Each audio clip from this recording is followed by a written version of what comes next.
Vamos falar sobre as 4 fases do desenvolvimento cognitivo de Piaget. Piaget é um nome muito citado na pedagogia, né? Piaget era suíço, ele era biólogo psicólogo e ele se dedicou ao estudo da epistemologia. E a epistemologia é a ciência que vai estudar conhecimento, como ele é adquirido.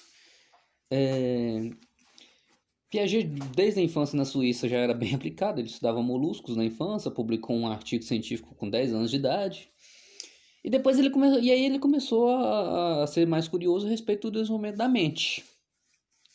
Ele se tornou diretor do Instituto Jean-Jacques Rousseau, na Suíça. E ele começou observando o comportamento da própria filha, quando ela era pequena. E nisso ele começou a prever que os seres humanos se desenvolviam intelectualmente em 4 estágios. Esses 4 estágios são o sensório motor, o pré-operatório, o operatório concreto e o operatório formal. Vamos falar um pouquinho de cada um deles. O sensório motor, que vai mais ou menos do nascimento aos 2 anos, isso é bem relativo, varia de criança para criança. E as principais características desse período é que a criança aprende através dos sentidos, da manipulação. Ela precisa pegar, ela pega o objeto, ela morde. É a única forma de interação dela com o mundo. Ela ainda não tem um pensamento formado, obviamente. Então, a única forma de interação dela com o mundo é através do motor, do sensório. Por isso é o estágio sensório-motor. Ela tem sempre essa intenção, né, de bater, de jogar, de morder. Então, ela desenvolve também alguns comportamentos voluntários, isso aos poucos, né? Ao longo dos próximos meses depois do nascimento, ela vai desenvolver alguns comportamentos voluntários. Por exemplo, mexer com a boca, fazer um barulhinho com a boca, bater a perna. Tudo isso faz parte do desenvolvimento sensório-motor. Ela, aos poucos, ela vai dentro do pensamento dela começar a ter noção de permanência. Por exemplo, até então ela não tem muita noção do que acontece com a mãe dela quando a mãe dela não está perto. É como para ela como se o universo tivesse sumido com a mãe dela. Ela não tem noção de que a mãe dela foi ali e ela vai voltar. Ela também não tem noção de passado nem de futuro. Por isso ela não tem essa noção de onde está um objeto se o objeto não estiver no campo de visão dela. Ela não sabe que um objeto existe mesmo que ela não esteja vendo. Ela não tem essa noção. Depois, é nisso aí que começa o pensamento simbólico, mas é a partir dessa noção que aos poucos ela vai desenvolvendo, de que um objeto pode existir mesmo não estando perto dela, é que surge o pensamento simbólico que vai acompanhar o restante da vida. Depois vem o estágio pré-operatório, que vai mais ou menos entre 2 e 8 anos. É aí que começa o desenvolvimento da linguagem. Ela vai começar a falar e com isso ela vai desenvolver uma série de ferramentas para o pensamento. Ela vai desenvolver a imaginação e a memória, ou seja, a partir daí é que ela percebe que sim, um objeto existe, mesmo quando ele não está perto. Eu posso falar do papai, eu posso falar o nome do papai quando ele não estiver perto, porque o papai existe mesmo se ele não estiver aqui perto. Também desenvolve a memória, que obviamente é fundamental para o desenvolvimento do cérebro.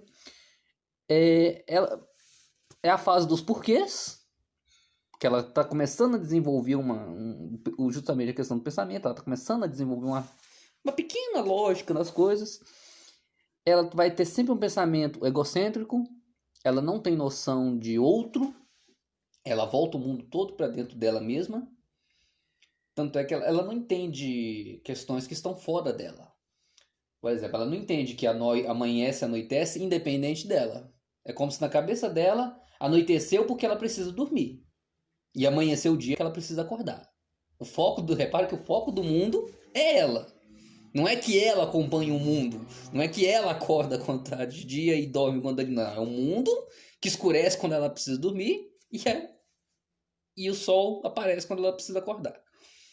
É a fase também que ela tende a dar alma a objetos. Isso já está fazendo parte do pensamento. É fundamental. Ela começa a imaginar um objeto, começa a achar que o objeto conversa. Ela assiste, por exemplo, a Peppa Pig. Aí você leva ela no sítio do vovô e ela vê uma porca, ela vai tentar conversar com a porca.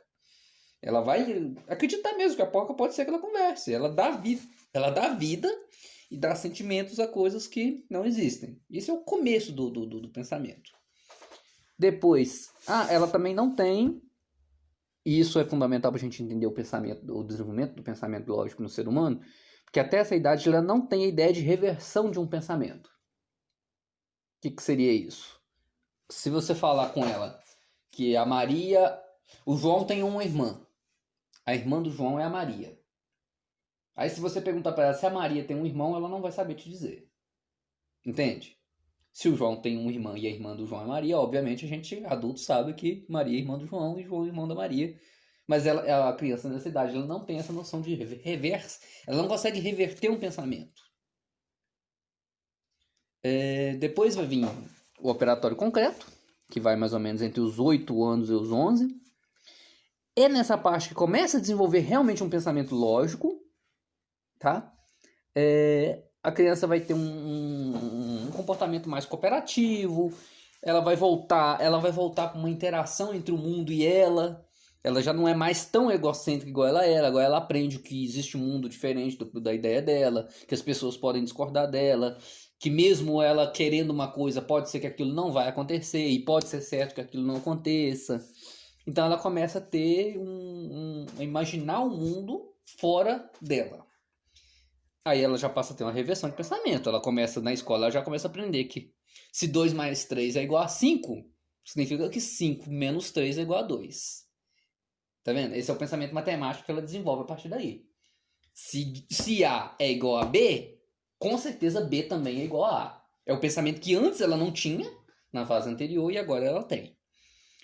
Essa parte, ela começa a ter um pensamento mais mundano, ela começa a perceber melhor o mundo, e embora ela continue tendo uma imaginação fantástica, ela já sabe diferenciar que aquilo é falso. Ela continua gostando daquilo, ela continua gostando de pegar o brinquedo, de fingir que o brinquedo fala, mas ela já sabe que aquilo é mentira. Ela finge com total consciência de que aquilo é mentira. Ela vai continuar explorando um mundo imaginativo, mas ela sabe que o real e o fantástico não se misturam. Se ela fosse na fazenda do vovô e visse a porca falando, ela ia sair correndo assustada. Que agora ela sabe que porcas não falam. Depois disso vai vir o último estágio, que seria o operatório formal. Isso são de 11, 12 anos para frente, já pega a adolescência. E nisso aí você já pega uma liberdade de pensamento maior, né? Ela já desenvolveu muitas ferramentas cognitivas para manter um pensamento mais apurado. Agora ela já pode imaginar uma realidade possível, ou seja, ela já pode bolar uma hipótese, tá? Ela consegue pensar como que seria o mundo se alguma coisa acontecesse, o que aconteceria se ela fizesse alguma coisa. Já é um tipo de pensamento que a criança mais numa idade inferior já não consegue. Ela também tem um pensamento dedutivo, ela tem uma capacidade de abstração do pensamento que é muito maior também. Ela consegue idealizar um mundo, ela consegue idealizar um mundo que não existe, ela consegue pensar e raciocinar sobre formas que não existem. Isso é o pensamento abstrato. Cada uma dessas fases, já falei das 4 fases, cada uma delas, é claro, tem um foco. Se for para você marcar as palavras-chave, seria mais ou menos que no sensório motor, você pode marcar com palavras-chave a sensação e a ação, porque no sensório motor ela vai tentar buscar sentir o máximo de sensações que ela consegue, embora ela mal anda direito, mas ela quer pegar, ela quer sentir, ela quer levar na boca. Então a palavra-chave no sensório motor é sensação e ação. O foco da criança no sensório motor é o mundo, tá? Ela quer conhecer o mundo, ela quer ver e tal. No pré-operatório, o foco dela já passa a ser egocêntrico, já passa a ser ela mesma. O mundo passa a ser ela.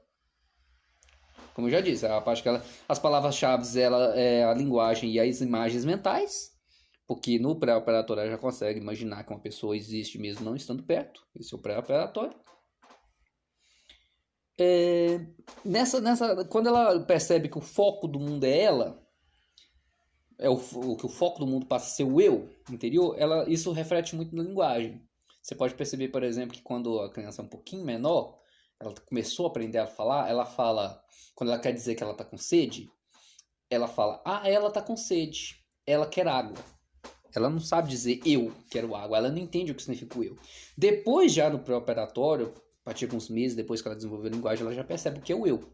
E ela percebe que esse eu dela é diferente do mundo. Depois vem o operatório concreto. Aí já o foco da criança já é uma interação entre eu e o mundo, tá?